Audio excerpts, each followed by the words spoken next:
balayé par les systèmes le système de la mondialisation, en même temps que l'enseignement a du mal à se dépêtrer des objectifs de collaboration avec l'industrie qu'on lui impose, et par conséquent, la culture de soi, la formation de soi, la formation de soi dans le dialogue avec autrui, c'est ce qu'il faut pouvoir restaurer à travers l'éducation à la démocratie, apprendre à être libre ensemble, apprendre à vivre ensemble, apprendre à être tout simplement. D'accord. Alors, pendant 3 jours à Libreville, il y a plusieurs thématiques au programme. Lesquelles? Et puis peut-être un mot sur les intervenants. Oui, donc les premiers thèmes, c'est de voir quelle est la situation actuelle des démocraties postmodernes, puisque on appelle les démocraties postmodernes parce qu'elles sont obligées de lier modernisation et tradition, et en même temps de développer un dialogue interculturel dans chaque pays, et qui fait qu'on sort des limites étroites de ce pays et des limites aussi des buts industriels et des buts politiques. Et donc on aboutit à une possibilité de reconnaître que le dialogue, c'est ce qui est essentiel en l'homme. Pour pouvoir vivre, l'homme a dû inventer le langage, et le dialogue avec autrui, c'est le lieu d'un dialogue de vérité dans tous les domaines de la vie. Donc on envisage comme thème ensuite la comparaison entre ces deux moments, moment de crise, moment critique, et le moment de reprise de l'éducation en Afrique et en Europe, au niveau aussi, à tous les niveaux, comme l'UNESCO et l'ONU le demandent, de la maternelle jusqu'à l'université. Et on voit aussi que l'insertion de l'université change dans la société. Parce que justement, la culture, elle n'est plus simplement une sorte d'acte de civilisation juridique, morale et politique, mais c'est un axe de culture de soi qui se fait dans le dialogue où, par exemple, le problème des femmes a toute sa place. Respecter ce qui constitue l'humanité d'autrui et la promouvoir. Et ça ne se fait pas tout seul. Apprendre à être libre, donc c'est apprendre d'abord, parce que la liberté, c'est pas une propriété innée, l'égalité non plus. Et donc ça s'apprend dans l'exercice, et en particulier dans le dialogue. D'accord. Merci, professeur, pour toutes ces précisions. Gabon Télévision va vous accompagner dans la couverture médiatique de ce colloque international qui démarre ses assises demain. Merci beaucoup.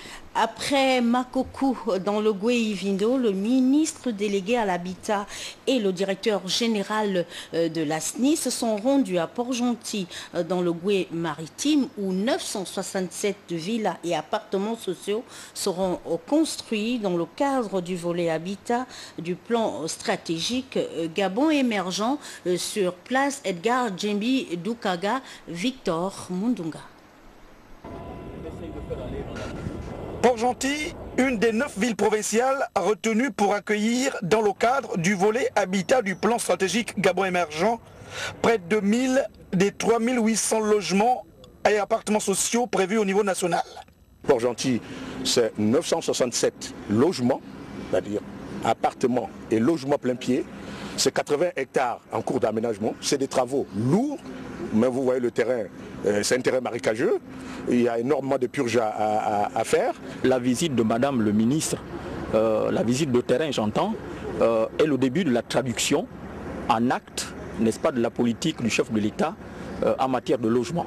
Un vaste chantier visité par cette mission du ministère de l'Habitat et de la Société nationale immobilière pour évaluer le niveau d'exécution des travaux en cours. On réalise des travaux là pendant 18 mois pour le terrassement et après les lotissements, les maisons, les villas, donc 24 mois.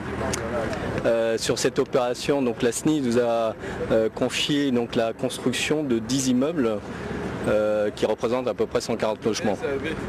Le volet relogement des familles résidant du site est progressivement pris en compte et maîtrisé.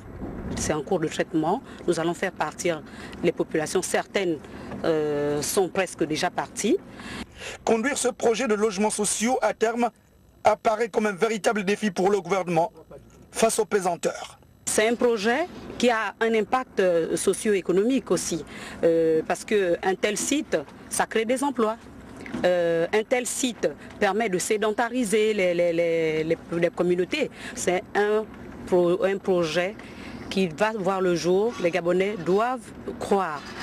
La particularité dans ce vaste projet ambitieux pour le gouvernement de la République, notamment la construction des logements sociaux ici à Port-Gentil, ville économique, sera incontestablement l'emploi exclusivement réservé aux jeunes Gabonais. Ici à Port-Gentil, Edgar Djambi-Doukaga et Victor Mundunga. Dans le septentrion, le séjour de Anne-Catherine Ndong-Sima, l'épouse du Premier ministre, n'a pas été de tout repos. Après la remise des véhicules, elle a visité le centre hospitalier régional pour s'imprégner de son fonctionnement sur les lieux. David Essoumeya, Alain Sergéenne. La santé est une priorité des priorités dans le plan stratégique Gabon émergent imprimé par le chef de l'État, Ali Bongo Ondimba, dans le souci majeur de permettre aux populations gabonaises d'accéder aux soins de santé primaires. Ici, au centre hospitalier régional d'Oyem, la structure, confrontée à d'énormes difficultés de tous ordres, ne cadre pas avec cette aspiration. C'est donc consciente de cela que l'épouse du Premier ministre, Anne-Catherine Ndong-Sima, en séjour dans la localité et en compagnie du chef du cabinet du Premier ministre, François Meza, les autorités administratives de la province ont visité cette unité sanitaire afin de s'imprégner des réalités de son fonctionnement. Les problèmes auxquels nous sommes confrontés sont des problèmes infrastructurels. Les bâtiments ont pris un coup et surtout ne répondent pas aux normes admises en matière de structures sanitaires.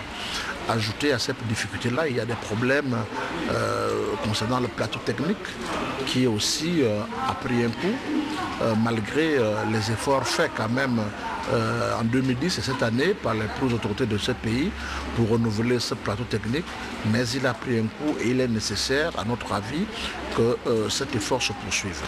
Maintenant, il y a aussi des problèmes en matière de ressources humaines. Nous avons un manque de certains médecins spécialistes, mais aussi, surtout, des effectifs pléthoriques, notamment au niveau de la main-d'œuvre non permanente, payée par l'hôpital, qui obère un peu aujourd'hui la quasi-totalité des recettes autogénérées. La situation est très préoccupante et nécessite des mesures urgentes pour assurer les populations. Et le groupe de relais est un des problèmes que nous avons aussi. C'est un équipement, c'est un groupe qui a une vingtaine d'années, donc que nous réparons au quotidien pour qu'ils prennent le relais.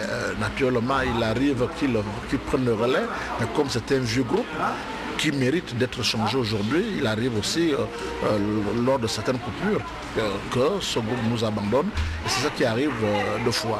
Nous avons fait venir certains techniciens. Le souhait, c'est qu'il y ait un nouveau groupe, puisque celui que nous avons à l'heure actuelle est vraiment dans une vétusté, un état de vétusté avancé. Le centre hospitalier régional de Yem a été mis en service en 2001, mais les équipements techniques sont restés pendant 10 ans sans être utilisés. Face à cette obsolescence, les hautes autorités du pays ont décidé de la construction d'un nouvel hôpital de 3e génération. Un projet qui a d'ailleurs fait l'objet d'une signature de convention récemment entre le gouvernement gabonais et une société tchèque Puro Climat Export. Par ailleurs, les responsables des groupes socioculturels Centre-Ville et au Zambora convoquent les militants des 10 groupes à une réunion très importante qui se déroulera le mercredi 23 janvier 2013 à 14 h à l'école Martine Labou. L'ordre du jour sera communiqué. Séance tenante, la présence de tous est de rigueur. Toujours à Libreville, ce sont les officiers publics de la Chambre des notaires du Gabon qui sont allés voir comment les services du Centre de développement des entreprises fonctionnent 3 ans après sa création. Patrick Simangoy, Victor Mundunga. La Chambre des notaires au Centre de développement des entreprises Maître Célestin Ndelia et ses collègues y sont allés pour apprendre et comprendre sur le fonctionnement de cette structure opérationnelle depuis 2010 à la suite de la décision présidentielle à Port-Gentil au plus fort des conseils des ministres délocalisés. Le Centre de développement des entreprises, né des cendres de la PIP pour, entre autres, créer les entreprises, encadrer les opérateurs économiques, s'attelle depuis sa mise en place à faciliter un environnement des affaires profitables à tous, veut cher au chef de l'État. Nous avons initié ce genre de rencontre pour donner une impulsion significative à la politique prônée par Ali Bongo Ondimba, qui a placé l'économie au cœur de son action politique. Et il nous a confié cette tâche délicate. L'entreprise crée les emplois et les richesses. Le Centre de développement des entreprises veut, à travers ce partenariat avec la Chambre des notaires du Gabon, renforcer ses capacités opérationnelles. Le CDE, pour être dynamique, doit travailler, comme je le disais tantôt, avec les partenaires, dont vous, et surtout en ce qui concerne les fiches circuits. Le notaire est en quelque sorte l'officier public chargé d'assurer le service public de la preuve. Une société, c'est en général un contrat entre deux personnes. Aujourd'hui, avec l'OADA, nous avons effectivement ce qu'on appelle la société unipersonnelle, mais au départ, c'est un contrat. Pour éviter en quelque sorte qu'il y ait déséquilibre dans le contrat, le législateur n'a pas trouvé mieux que d'appeler un arbitre impartial. Et cet arbitre, c'est le notaire. Lorsqu'on cherche à constituer une société et qu'on est à l'intérieur, je ne vous cache pas, monsieur le directeur général, je pourrais même dire que c'est la croix et la bannière. Une fois que vous avez constitué votre société, vous avez l'obligation de venir à Libreville. Parce que seul Libreville a la possibilité en quelque sorte d'immatriculer statistiquement ou fiscalement une société. Ça ne se passe pas à l'intérieur. Vous pourrez très bien avoir les greffes des tribunaux de commerce qui existent dans toutes les juridictions, dans chaque chef-lieu de province. Mais en ce qui concerne l'immatriculation statistique et fiscale, quelle que soit la situation, vous êtes obligé de descendre à la capitale, donc à Libreville. Le CDE et la Chambre des notaires soutiennent ainsi la politique de l'émergence, concept économique progressiste qui guide le développement du Gabon depuis plus de 3 années. Cette rencontre s'inscrit dans le prolongement des précédentes rencontres du directeur général du CDE, Alfred Diabanda, avec la Banque mondiale, d'autres partenaires au développement et avec le parquet de la République.